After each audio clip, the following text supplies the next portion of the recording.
The world of international diplomacy often operates on carefully calibrated signals, where a simple yes or no can carry immense weight. This was vividly illustrated when Indian Prime Minister Narendra Modi declined an invitation to a high-profile US-India summit, an event planned to celebrate and deepen the strategic partnership between the two nations. The summit, slated for earlier this year, was anticipated to be a landmark gathering, building on years of growing cooperation, in areas ranging from defense to technology.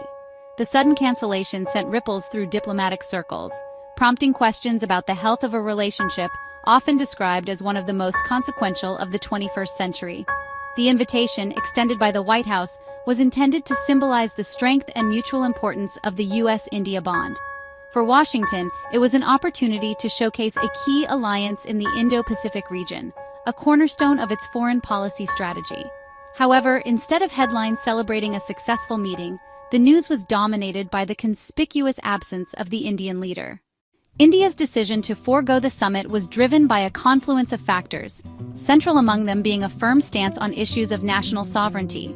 A key point of contention has been the ongoing American commentary and reports concerning India's domestic affairs, particularly regarding civil liberties and minority rights. From New Delhi's perspective, these critiques from US officials are seen as unwelcome interference in its internal matters. Furthermore, the timing of the summit was seen as less than ideal from an Indian standpoint.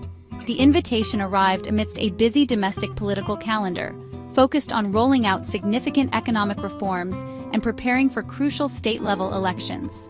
The Indian government likely calculated that its domestic priorities were more pressing at that moment. Another critical element relates to India's long-standing foreign policy doctrine of strategic autonomy. By declining the invitation, India was subtly reasserting this independence, maintaining balanced relationships with other global powers. Finally, specific disagreements on trade and technology transfer policies played a significant role.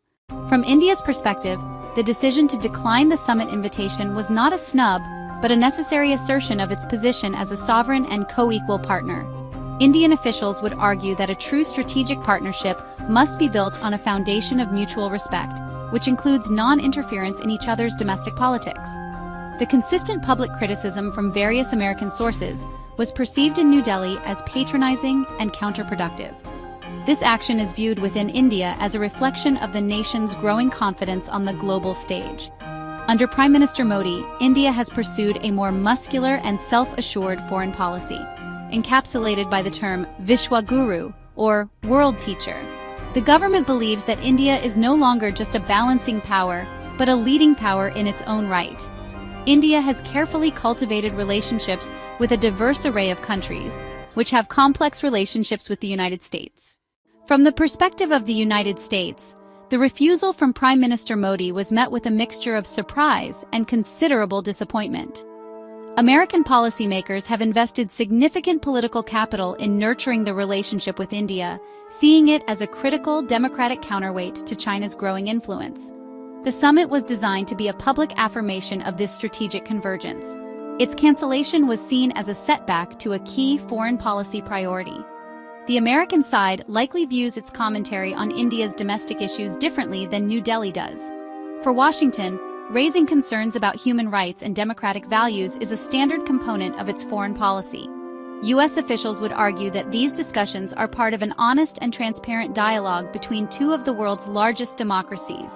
The U.S. has been actively seeking to build a strong coalition of like-minded nations to address global challenges, from security in the South China Sea to supply chain resilience. The cancellation of the US-India summit undeniably marks a complicated phase in the bilateral relationship, but it is far from a breaking point. Instead, it should be seen as a maturation of the partnership, moving beyond rhetoric to confront genuine differences. The path forward will require both nations to engage in more discreet and intensive diplomacy to bridge the gaps that the canceled summit brought to light. For the United States, the key challenge will be to balance its commitment to advocating for democratic values with its strategic imperative to maintain a strong partnership with India. From India's side, the assertion of strategic autonomy will need to be carefully managed to avoid alienating its most important partners. This means finding areas where it can proactively align with the United States and other Quad partners on shared security and economic interests. Ultimately, the long-term trajectory of the US-India relationship remains positive, as it is underpinned by powerful, shared strategic interests, particularly in balancing China's influence and securing a free and open Indo-Pacific. Both Washington and New Delhi have too much to lose to allow these differences to derail a partnership that remains vital to their respective national interests and to the broader stability of the international order.